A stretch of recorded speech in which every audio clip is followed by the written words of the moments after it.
நீ தோத்துட்ட, நீ வேஸ்ட், நீ யூஸ்லெஸ் ஃபெல்லோ, உன்னால முடியாது, எதுவுமே உன்னால நிச்சயமா சரி முடியவே முடியாது.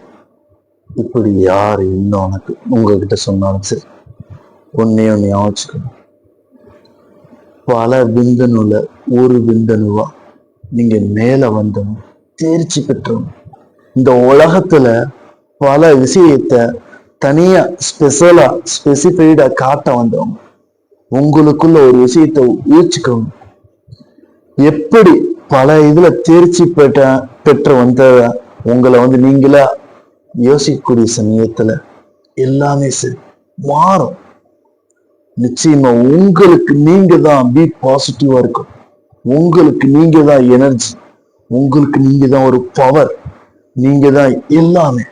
உங்களுடைய விஷயத்துல பொறுத்தவரை அது இது அப்படின்னு சொல்லிட்டு மனசுல பொறுத்தவரை நீங்க நினைக்கிறீங்க தெரியுமா, அதோடைய கவலை வலி எல்லாத்தையும் உங்களுடைய கோல்ல காட்டணும்.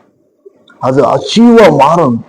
அந்த அச்சீவ் நீங்க போன பாதையை விட்டு திரும்பி பார்க்கும்போது நீங்க எவ்வளவு பெரிய உயரத்துல இருந்தீங்க, உங்களை யாரெல்லாம் தூக்குனாங்களோ அவங்க முன்னாடி நீங்க எவ்வளவு பெரிய ஆள மேல வந்திருக்கீங்கன்னு காட்டும். பலர் இப்ப இருக்கக்கூடியவங்க எல்லாரும் என்ன பண்றாங்க, எல்லாரும் வேஸ்ட்னு சொல்லுவாங்க. ஆனா அவங்களுடைய பிளாஷ்பேக் அப்படின்னு எடுத்து பார்த்தோம்னா ஆரம்பத்துல பல கஷ்டப்பட்டிருக்கேன், அடிபட்டிருக்கேன். அதுவும் நம்ம யூஸ் பண்ற மெடிசன், அந்த மெடிசனை முத கண்டுபிடிச்சது யார் தெரியுமா, பால் எலியக்குங்கிறவர். 1806 பிறந்தவர்.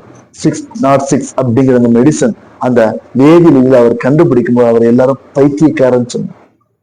ஒன்னே ஒன்று தெரிஞ்சுக்கோ, உன்னால முடியும், உன்னால மட்டும்தான் முடியும் நினைக்காது. அவ்வளவு.